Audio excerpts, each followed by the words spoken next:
Number की। तो आज जो हम चैप्टर पढ़ने वाले हैं, चैप्टर नंबर है 11, हमारा टॉपिक है कैलिनोमेट्री। बेसिकली इस चैप्टर में हमें कुछ भी स्किप्ड नहीं है, कुछ भी यहाँ पर छोड़ा नहीं गया है। रिड्यूस सिलेबस के अकॉर्डिंग पूरा पूरा पोर्शन हमारे इस कोर्स में है, इसमें से कोई भी पार्ट स्किप नहीं है। देखिए, इसमें कैलिनोमेट्री के बारे में है, मीनिंग है, स्पेसिफिक हीट कैपेसिटी है, principle of methods of mixture पढ़ना है और न्यूमेरिकल प्रॉब्लम करनी है स्पेसिफिक हीट कैपेसिटी की। ये न्यूमेरिकल प्रॉब्लम्स आएंगी ही आएंगी। इस चैप्टर की न्यूमेरिकल प्रॉब्लम्स कम से कम अगर आप स्पेसिमेन भी चेक करेंगे तो आपको 6 से 8 नंबर की मिलेंगी वहाँ पर, तो वो बहुत अच्छे से हमें करनी होंगी। इसमें 2 तरह की न्यूमेरिकल प्रॉब्लम्स होंगी। पहली होंगी स्पेसिफिक हीट कैपेसिटी से रिलेटेड, उसके बाद एक हीट लॉस और हीट गेन वाली भी होती है, मेथड्स ऑफ मिक्सचर। एक तो ये होंगी मेथड्स ऑफ मिक्सचर वाली, हीट लॉस और हीट गेन वाली, और दूसरी होती है लेटेंट हीट से रिलेटेड वाली, जो स्टेट चेंज होती है, वो बी पार्ट में आएंगी हमारी। सिंपल न्यूमेरिकल प्रॉब्लम्स जो आएंगी, जो चेंज इन फेज से रिलेटेड होती हैं। तो आज हम कैलिनोमेट्री स्टार्ट कर रहे हैं। ध्यान से सब पढ़िएगा, ध्यान से समझिएगा। कोई पॉइंट अगर क्लियर ना हो तो आप पूछ सकते हैं बीच में, इन बिटवीन। कैलिनोमेट्री स्टार्ट करने से पहले हमें थोड़ा बेसिक अपना 9th का रिवाइज करना होगा, उसके लिए ध्यान से समझिएगा।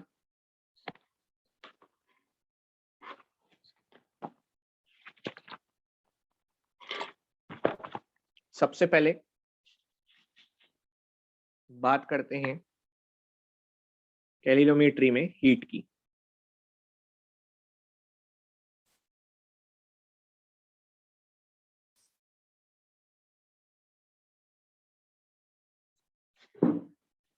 सबसे पहले समझेंगे कॉन्सेप्ट ऑफ हीट।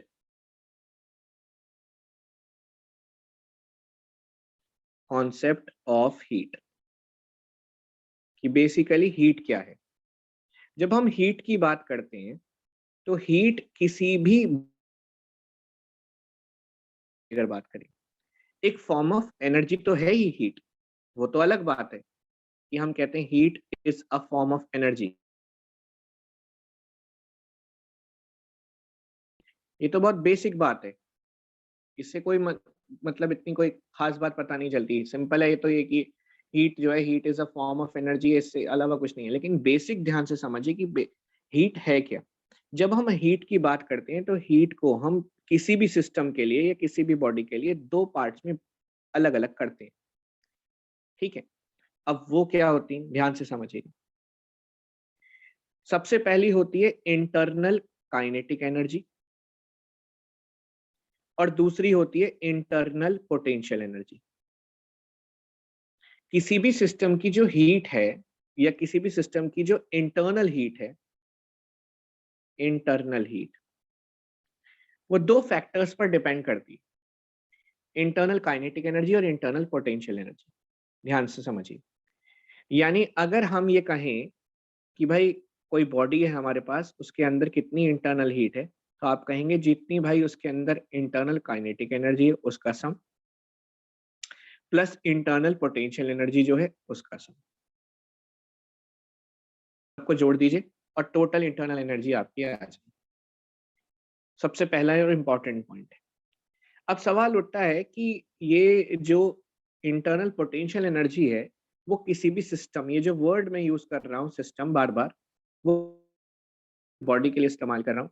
जब आप क्लास 11th में केमिस्ट्री में पढ़ेंगे थर्मोडाइनेमिक्स का टॉपिक, तो वहां पर ये वर्ड आपको बहुत ज्यादा यूज में मिलेगा, सिस्टम वाला वर्ड।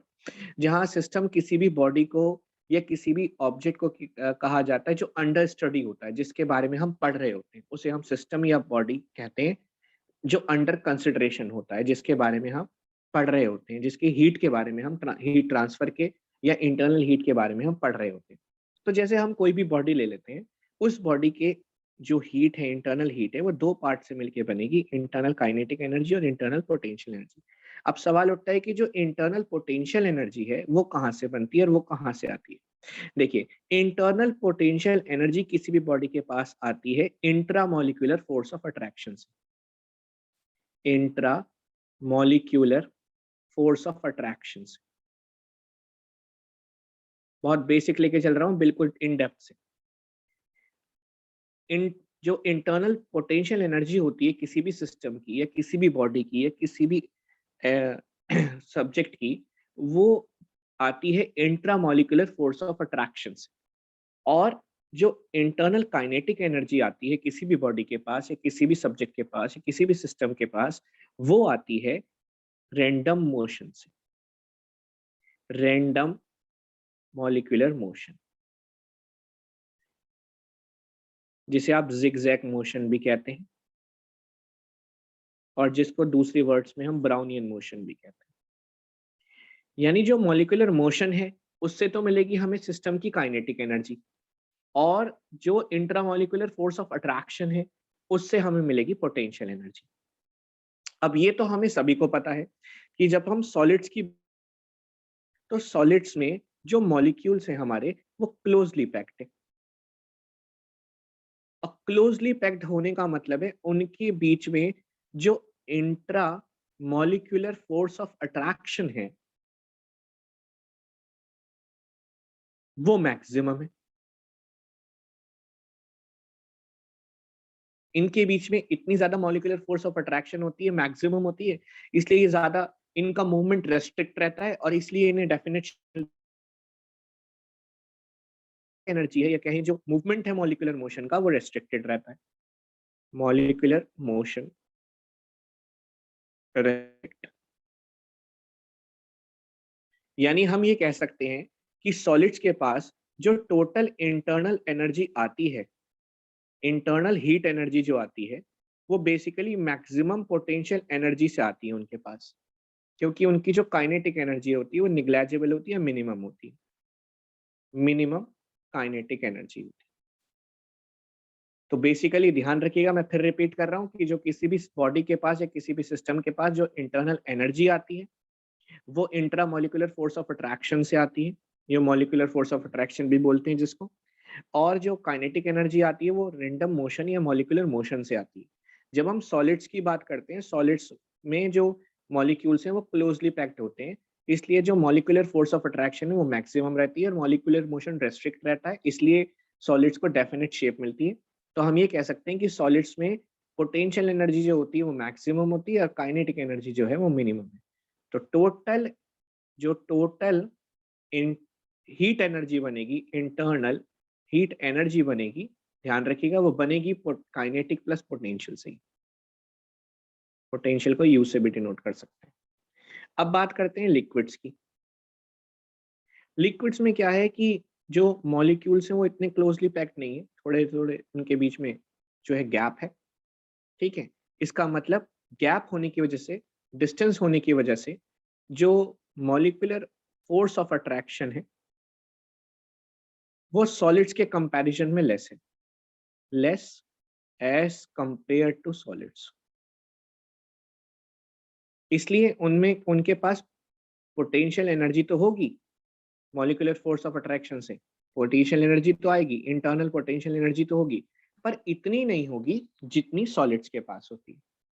प्लस जो लिक्विड की कोई डेफिनेट शेप नहीं होती, वो जिस भी वेसल में हम पोर अप करते हैं वो उसकी उस शेप ले लेते हैं। इसका मतलब ये हुआ कि मॉलिक्यूल्स उनके फार अपार्ट होते हैं थोड़े से, और जब डिस्टेंस ज्यादा होगी मॉलिक्यूल्स में तो जो मॉलिक्यूलर मोशन है वो बहुत इजीली हो जाएगा, यानी मॉलिक्यूलर मोशन ज्यादा होता है, मोर होता है as compare to liquids, as compare to solids. ये बहुत बेसिक बातें हैं जो 6th 7th 8th में हम पढ़ते हैं, लेकिन हमने कभी भी काइनेटिक एनर्जी और पोटेंशियल एनर्जी को इस फॉर्म में नहीं पढ़ा था, हीट एनर्जी की फॉर्म में, इंटरनल हीट एनर्जी की फॉर्म में, ठीक है। बस हमने एक रटी रटाई सी डेफिनेशन पढ़ रखी थी शुरू में कि heat is a form of energy, बस ये। अब ये कौन सी एनर्जी है हमने पढ़ी नहीं थी। एनर्जी दो टाइप की, इंटरनल काइनेटिक एनर्जी और इंटरनल पोटेंशियल एनर्जी। तो लिक्विड्स में जो मॉलिक्यूल्स हैं वो थोड़े फार अपार्ट होते हैं, तो इसलिए उनका मॉलिक्यूलर मोशन बहुत आसानी से हो सकता है। तो मॉलिक्यूलर मोशन होने की वजह से आसानी से उनका जो काइनेटिक एनर्जी होगी वो ज्यादा होगी as compare to solids. Plus जब हम गैसेस की बात करते हैं तो आपको पता ही है गैसेस में जो मॉलिक्यूल्स हैं वो तो फार अपार्ट हैं, और फार अपार्ट होने की वजह से उनके बीच में जो मॉलिक्यूलर फोर्स ऑफ अट्रैक्शन है वो लीस्ट है, बिल्कुल लीस्ट। सबसे कम, लेकिन रैंडम मोशन मैक्सिमम है उनमें। बोलिए हाँ के ना, रैंडम मोशन मॉलिक्यूल्स का मैक्सिमम है या नहीं इसमें? Yes, sir. इसलिए उनकी जो काइनेटिक एनर्जी होगी मॉलिक्यूल्स की वो मैक्सिमम होगी, इंटरनल काइनेटिक एनर्जी। तो बेसिकली ये होती है हमारी इंटरनल हीट एनर्जी। आइए बुक में मार्क करिए, कॉन्सेप्ट ऑफ हीट से स्टार्ट करिए, मार्क करिएगा। सबसे पहले थोड़ा पढ़ेंगे, उसके बाद मार्क करेंगे। The molecules in a substance are in a state of random motion and each molecule exerts a force of attraction on the other molecules. जो मॉलिक्यूल्स होते हैं, किसी भी सब्सटेंस के मॉलिक्यूल्स होते हैं, वो रैंडम मोशन में होते हैं और हर एक मॉलिक्यूल एक दूसरे पर मॉलिक्यूलर फोर्स ऑफ अट्रैक्शन से फोर्स लगाता है, जिसे हम फोर्स ऑफ अट्रैक्शन भी कहते हैं, मॉलिक्यूलर फोर्स ऑफ अट्रैक्शन भी कहते हैं, या intra molecular force of attraction कहते हैं। Thus molecules possesses kinetic energy due to their random motion. ये मैंने यहाँ से बताया। देखिए, अगर आपको यकीन ना आए तो फिर भी दिखा देता हूँ। देखिए, रैंडम मोशन से, यहाँ पर रैंडम मॉलिक्यूलर मोशन से हमारे पास आती है काइनेटिक एनर्जी, और intra molecular force of attraction से आती है हमारी पोटेंशियल एनर्जी। अभी बताया मैंने, किसी भी सिस्टम की या किसी भी बॉडी की इंटरनल हीट एनर्जी के बारे में बात करें। यहाँ पर मैंने खाली इंटरनल हीट लिखा है, साथ में लिखना चाहें तो एनर्जी भी लिख सकते हैं, इंटरनल हीट एनर्जी। वैसे हम बता चुके हैं, ये तो आप रटी चुके हैं कि heat is a form of energy. रटी रटाई डेफिनेशन तो है ही आपके पास। आगे देखिए, कहता है 10 molecule possesses kinetic energy due to their random motion and potential energy due to their molecular attractive forces. The sum of potential energy and kinetic energy of a molecule is called internal energy. ये मैं बता चुका हूं मैं, total यहां से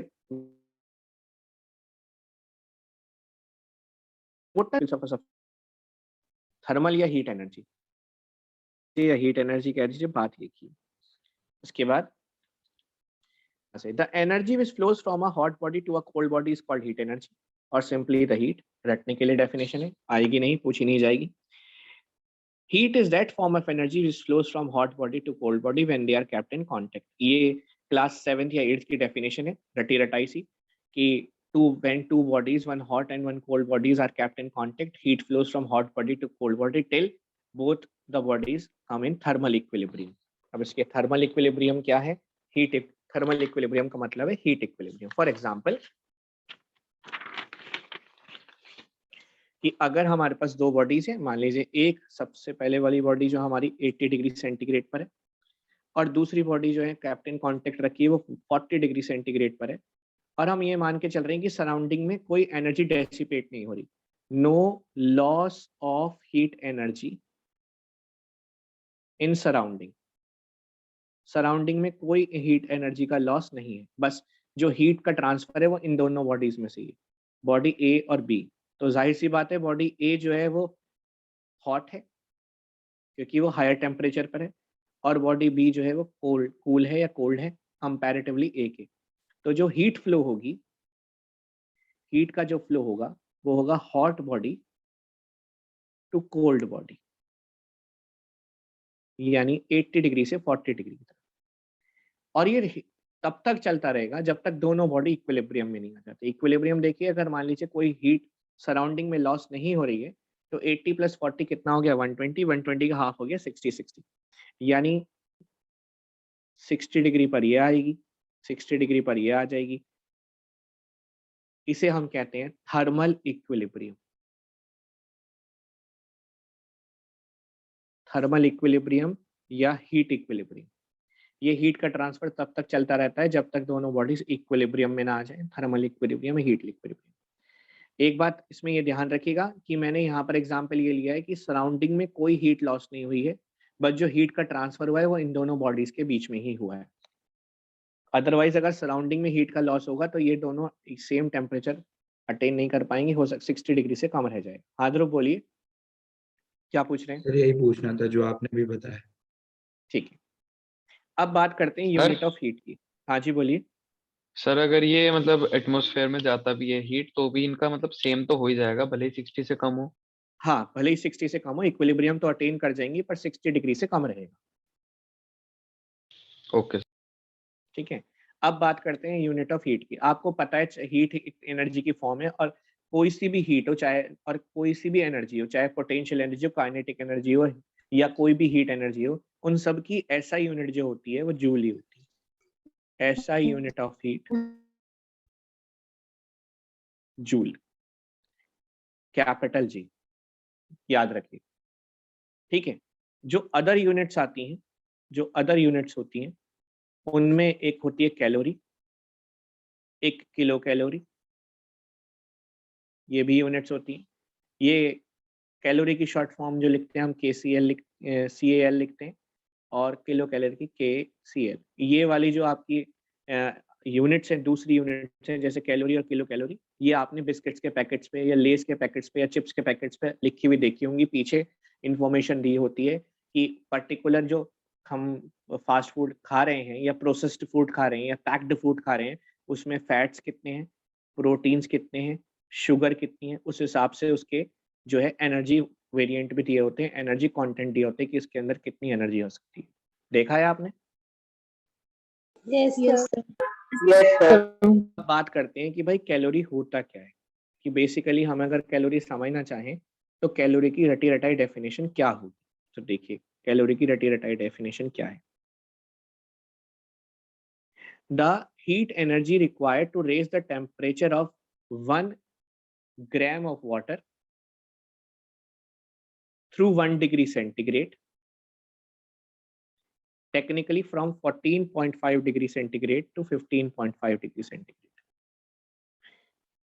1 gram water का temperature या पानी का टेम्परेचर 1 डिग्री रेस करने में, 1 ग्राम वाटर का टेम्परेचर 1 डिग्री रेस करने में जितनी हीट एनर्जी की रिक्वायरमेंट होती है, उसे ही हम कैलोरी कहते हैं। The amount of heat energy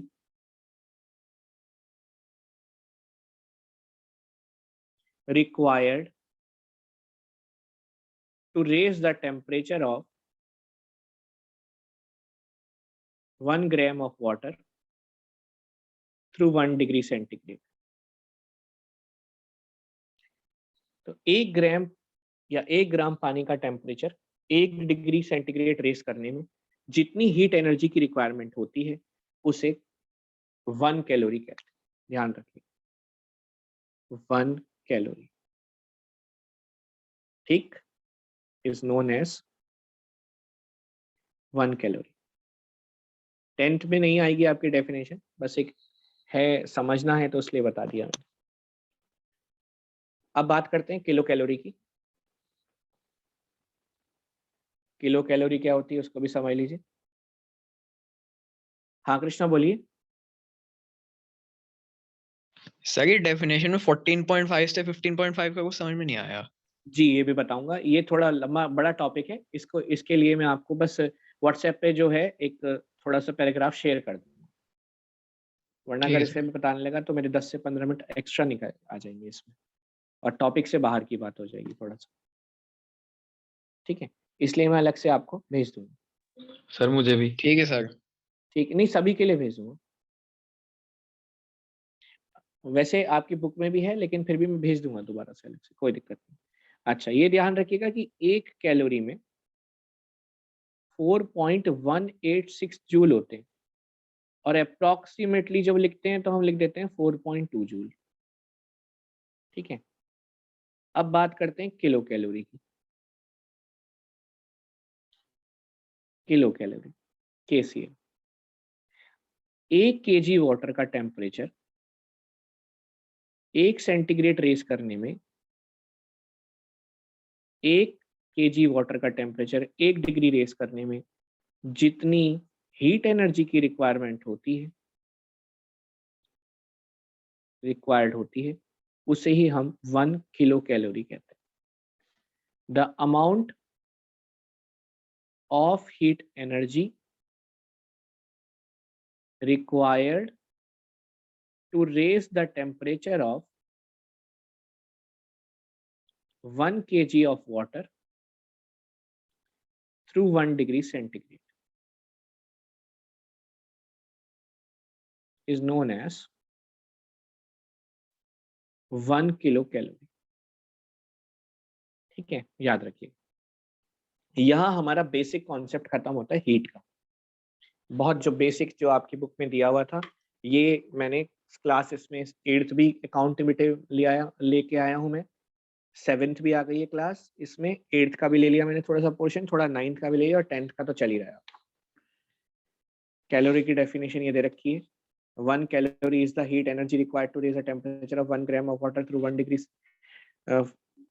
degree centigrade होता है 14.5 to 15.5. 1 calorie is equal to 4.186 joule, nearly 4.2 joule. इसके बाद नेक्स्ट पर है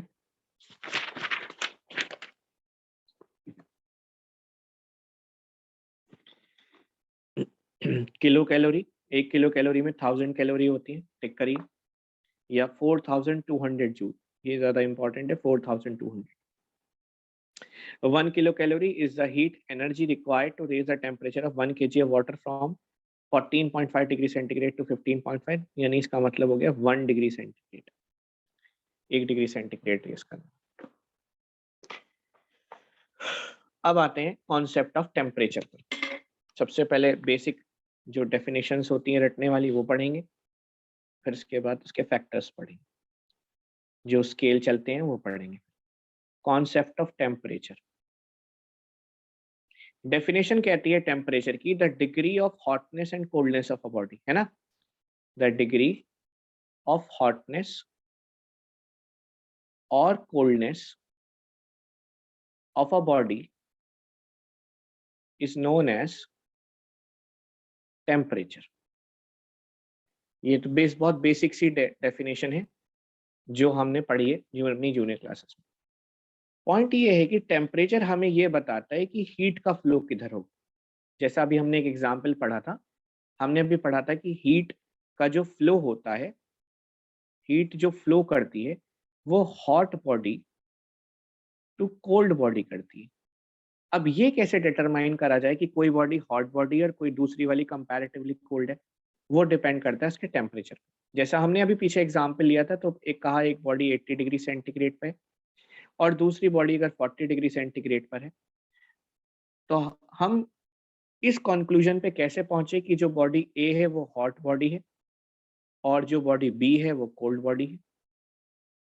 वो हम कंक्लूजन पे इसलिए पहुंचे क्योंकि ए का जो बॉडी ए जो है उसका टेम्परेचर 80 डिग्री सेंटीग्रेड है, कंपैरेटिवली बी के वो ज़्यादा है, जबकि बी का कितना है 40, इसलिए। तो बेसिकली टेम्परेचर हमें ये बता देता है कि हीट का फ्लो किधर है। जब दो बॉडीज को कांटेक्ट में रखा जाता है तो टेम्परेचर हमें ये बता देता है कि हीट का फ्लो किधर है। ठीक है, मार्क कर लीजिए।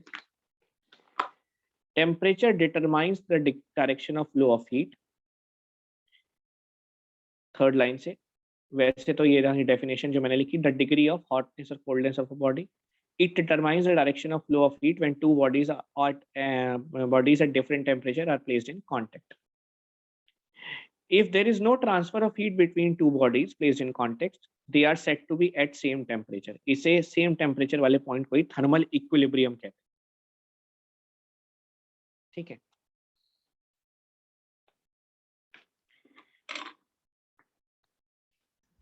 Sir next point. हाँ बोलिए। सर जैसे आपने कहा था जब दो हीटेड बॉडीज मतलब एक कोल्ड बॉडी और एक हॉट बॉडी को रखते हैं पास में तो वो थर्मल इक्विलिब्रियम में आ जाती है। हम्म, तो सर अगर हम उसको मतलब बिल्कुल कांटेक्ट में रखें थोड़ा डिस्टेंस पे रखेंगे तो फिर तो हीट एनर्जी सराउंडिंग्स में। ये हाँ सराउंडिंग में, और फिर ये बात डिपेंड करती है कि बॉडी जो है जो हीट का ट्रांसफर है वो 3 तरह से होता है, कंडक्शन, कन्वेक्शन और रेडिएशन से। तो ये भी देखना जरूरी होता है कि बॉडी तीनों तरह से हीट रेडिएट कर रही है या नहीं कर पा रही। ठीक है, उसमें अगर हम बॉडी को दूर दूर भी रख रहे हैं तो हीट वैसे भी तो सराउंडिंग में रेडिएट करेगी वो। ठीक है, अब जब हम किसी भी बॉडी की अमाउंट ऑफ हीट एनर्जी की बात करते हैं, द अमाउंट ऑफ, बहुत ध्यान से सुनिएगा, ये हमारा मेन टॉपिक यहीं से स्टार्ट है। अभी ध्यान दें, the amount of heat energy contained in a body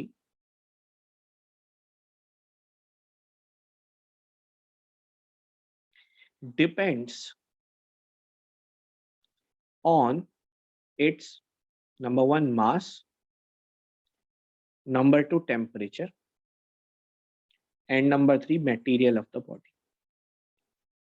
ये आगे फर्दर हम बहुत डिटेल में स्टडी करेंगे कि जो अमाउंट ऑफ हीट एनर्जी है किसी बॉडी के अंदर, कितनी हीट एनर्जी होगी, ये इस बात पर डिपेंड करता है कि उस बॉडी का मास क्या है, उसका टेम्परेचर क्या है, और वो किस मटेरियल से बनी हुई।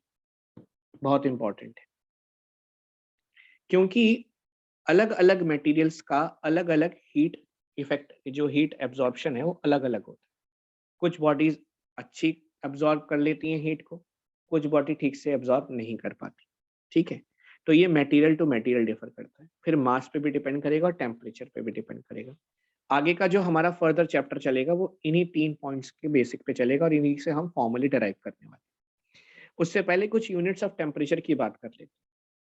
Unit of temperature, unit of temperature में 1 डिग्री सेंटीग्रेड हो गया, हमारा फ़ारेनहाइट हो गया और केल्विन हो गया।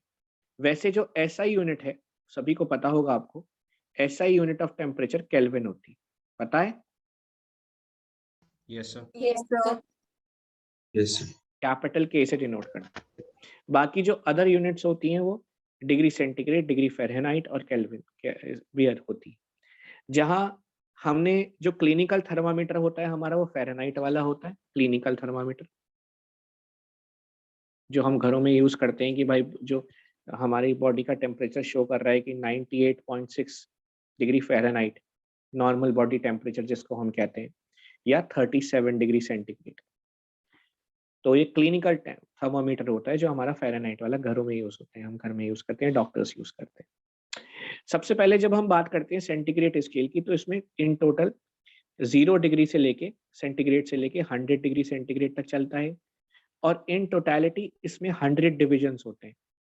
ये मैं इसलिए बता रहा हूँ, न्यूमेरिकल पर्पस के लिए बहुत इंपॉर्टेंट है, खासकर सेंटीग्रेड और केल्विन कैसे रिलेट होगा बहुत इंपॉर्टेंट है कि इन टोटलिटी 100 डिविजन्स होते हैं इसमें, जहाँ जो 0 डिग्री सेंटीग्रेड है उसे लोअर फिक्स्ड पॉइंट कहते हैं, जो 0 डिग्री आइस वाला पॉइंट होता है, और ये फ्रीजिंग पॉइंट ऑफ वाटर हो गया हमारा, और 100 डिग्री सेंटीग्रेड को अपर फिक्स्ड पॉइंट कहते हैं हम।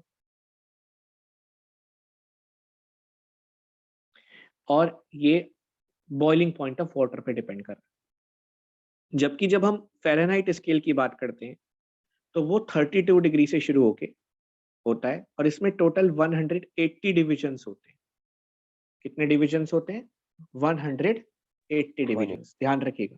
180. फ़ारेनहाइट जी, जो हमारा सेल्सियस स्केल है उसके अंदर जो होंगे हमारे, वो टोटल डिविजन्स होते हैं 100, जबकि फ़ारेनहाइट स्केल में 180 डिवीजन होते हैं और 32 से लेके 212 तक जाता है। इसीलिए हमारा एक फॉर्मूला बनता है इंटरचेंजिंग का, जब हम सेल्सियस और फ़ारेनहाइट स्केल को चेंज करते हैं, आप इंटरचेंज करते हैं कि C/5 is equal to F-32/9। ये आपने अपनी ड्यूरिंग क्लासेस में बहुत फॉर्मूला पढ़ा भी होगा अच्छे से, और कुछ 9th न्यूमेरिकल्स class इस पे बेस्ड करे भी होंगे interchange. C/5 is equal to F-32/9। वहीं जो हमारा मेन स्केल होगा वो होगा केल्विन स्केल। जब हम केल्विन स्केल की बात करते हैं तो आप सभी को पता होगा ये 273 से लेके 373 तक जाता है, और इसमें 100 डिविजन्स होते हैं।